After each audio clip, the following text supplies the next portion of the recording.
Hello guys, मैं समीर आप सभी का स्वागत करता हूं हमारे यूट्यूब चैनल लेट्स ग्रो पे। आज हम बात करेंगे role of vibration in our life and how to control them. Vibration दो प्रकार की होती है, positive vibration and negative vibration. Positive vibration ऐसी वाइब्रेशन होती हैं जिनसे हमें सुख, शांति और आनंद की अनुभूति होती है, और नेगेटिव वाइब्रेशन ऐसी वाइब्रेशन होती हैं जिनसे हमें दुख, दर्द और पीड़ा की अनुभूति होती है। वाइब्रेशन उत्पन्न होने के दो फैक्टर होते हैं, एक एक्सटर्नल फैक्टर और दूसरा इंटरनल फैक्टर। एक्सटर्नल फैक्टर ऐसे फैक्टर होते हैं जो हमारे चारों तरफ मौजूद होते हैं।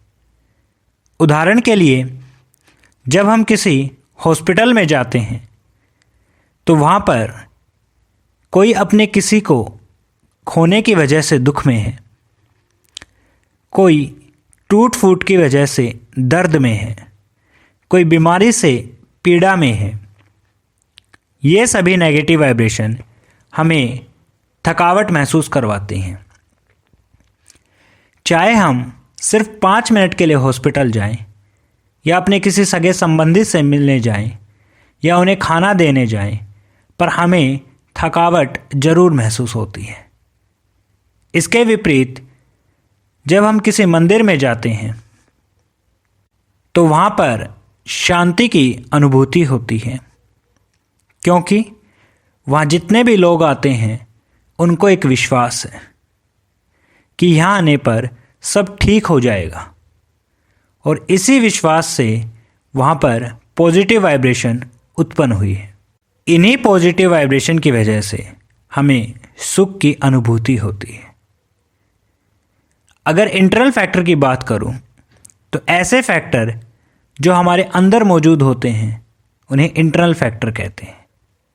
जैसे जब हम स्कूल जाते थे और हमारा होमवर्क पूरा नहीं होता था, या टेस्ट में कम मार्क्स आए होते थे, तो हम स्कूल जाने से बचते थे, क्योंकि हमें पता था स्कूल जाते ही टीचर हमारी पिटाई करेगा। इसके विपरीत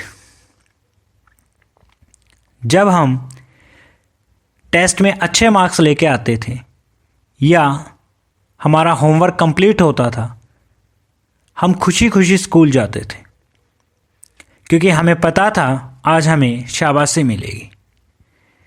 इन्हीं फैक्टर को इंटरनल फैक्टर कहा जाता है। उम्मीद है आपको ये चीज़ क्लियर हुई है। अब हम बात करते हैं कि इन वाइब्रेशन को कंट्रोल कैसे करें। एक्सटर्नल फैक्टर को कंट्रोल करना हमारे हाथ में नहीं है, बट इंटरनल फैक्टर को हम काफ़ी हद तक कंट्रोल कर सकते हैं। इनको कंट्रोल करने के लिए हमें अपने अंदर पॉजिटिव एनवायरनमेंट बनाना होगा। उसके लिए हम निम्न तरीके अपना सकते हैं। सबसे पहले हमें मेडिटेशन करना चाहिए, पर मेडिटेशन करना इतना आसान नहीं है। उससे पहले हमें कुछ छोटी छोटी चीज़ें हैं या कुछ ऐसे तरीके हैं जिन्हें हम अपना सकते हैं। चलिए उनके बारे में बात करते हैं। सबसे पहले अपना गोल फिक्स करें और उसको छोटे छोटे टारगेट में तोड़ लें, और उन टारगेट को अचीव करें। इससे आपको आपके अंदर कॉन्फिडेंस बनेगा। दूसरी बात, सुबह उठकर सबसे पहले 5 मिनट के लिए शांत बैठें और अपने पूरे दिन का टारगेट बनाएं, और शाम को या रात को सोने से पहले चेक करें कि टारगेट पूरा हुआ या नहीं।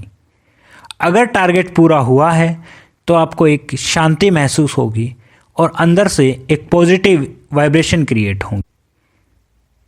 रात को सोने से 1 घंटा पहले और सुबह उठने के बाद 1 घंटे तक अपने फ़ोन से दूरी बनाए रखें, क्योंकि फ़ोन पर हम अगर कोई मोटिवेटेड चीज़ देख लेते हैं तो हमें रात को ज़्यादा एनर्जी महसूस होती है और अच्छी नींद नहीं आती।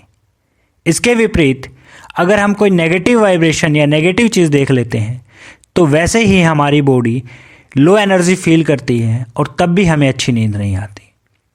सेम अगर हम सुबह उठते ही कोई पॉजिटिव चीज़ देख लेते हैं तो आधा दिन तो एनर्जी से काम करते हैं, बट बाकी दिन बर्बाद हो जाता है।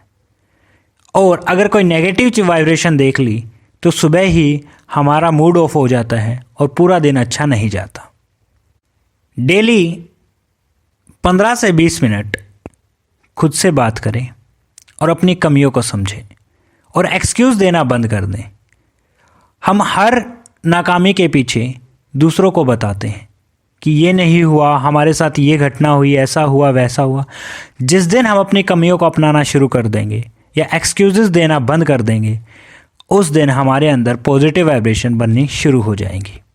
ये तो रास्ते थे कि इंटरनल फैक्टर को कैसे कंट्रोल करें। अब बात करते हैं एक्सटर्नल फैक्टर को हम कैसे कंट्रोल करें। एक्सटर्नल फैक्टर को हम ज़्यादा कंट्रोल नहीं कर सकते, फिर भी जब भी बाहर से आते ही नहा लें, टेक ए बाथ, या फिर बाहरी लोगों की बातों पर ज़्यादा ध्यान ना दें। आपके अंदर से वाइब्रेशंस को उत्पन्न करें जो धीरे धीरे एक्सटर्नल वाइब्रेशंस को भी कम करने लगेंगी। अंत में मैं इतना ही कहना चाहूँगा कि पेरेंट्स को भी अपने बच्चों के साथ समय बिताना चाहिए और उनसे निरंतर बातचीत करनी चाहिए।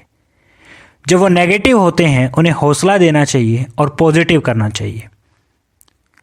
गाइस, अगर आपको वीडियो पसंद आए तो लाइक, शेयर एंड सब्सक्राइब जरूर कीजिए और हमें व्हाट्सएप, टेलीग्राम एंड इंस्टाग्राम पर फॉलो करें। अगर अच्छी न लगे तो प्लीज़ शेयर ना करें। धन्यवाद।